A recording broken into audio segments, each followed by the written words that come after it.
তসলিমা নাসরিনের বই রাখা নিয়ে বইমেলার বাকবিতণ্ডা হট্টগোলের জেরে সব্যসাচী নামে একটি স্টল বন্ধ করে দিয়েছে পুলিশ। তবে বাংলা একাডেমি জানিয়েছে দুই পক্ষের মধ্যে সমঝোতায় বিষয়টি মিটমাট করা হয়েছে। এ ব্যাপারে খতিয়ে দেখা হবে বলে জানিয়েছেন প্রধান উপদেষ্টার প্রেস সচিব। বইমেলার একটি স্টলে নাস্তিকতা প্রচারের অভিযোগ তুলে সেটি গুড়িয়ে দেওয়ার আহ্বান জানিয়ে রোববার একাধিক পোস্ট করা হয় সামাজিক যোগাযোগ মাধ্যমে। সোমবার সন্ধ্যায় সব্যসাচী নামের ওই স্টলের সামনে জড়ো হন কয়েকজন। সেখানে তসলিমা নাসরিনের বই সরিয়ে ফেলতে বলেন তারা।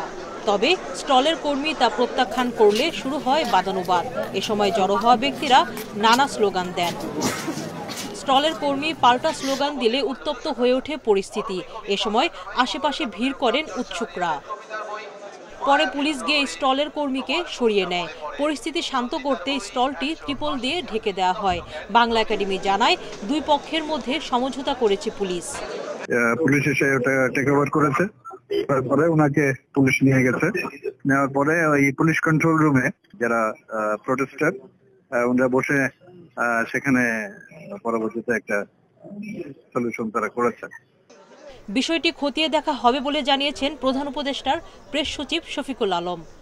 আমরা জেনেছি এবং এই বিষয়ে আমরা অলরেডি বাংলা একাডেমির সাথে কথা বলেছি এবং বাংলা একাডেমির সাথে আমরা বলেছি যে এই বিষয়টা খুব দ্রুত আমাদেরকে জানাতে, কি ঘটনাটা কি হয়েছে, বিকজ ঘটনাটা বেশিক্ষণ আগে ঘটেনি, ফলে ফুল যে বিষয়টা আমরা এখনও জানি নাই, বাট আমরা তাদেরকে বলেছি যে খুব দ্রুত এটা জানার বিষয়ে।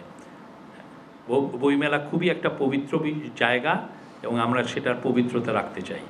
এই ঘটনাকে মবের সঙ্গেও তুলনা করেছেন অনেক পাঠক। সুলতানা জাহান মিতু, ইন্ডিপেন্ডেন্ট নিউজ, ঢাকা।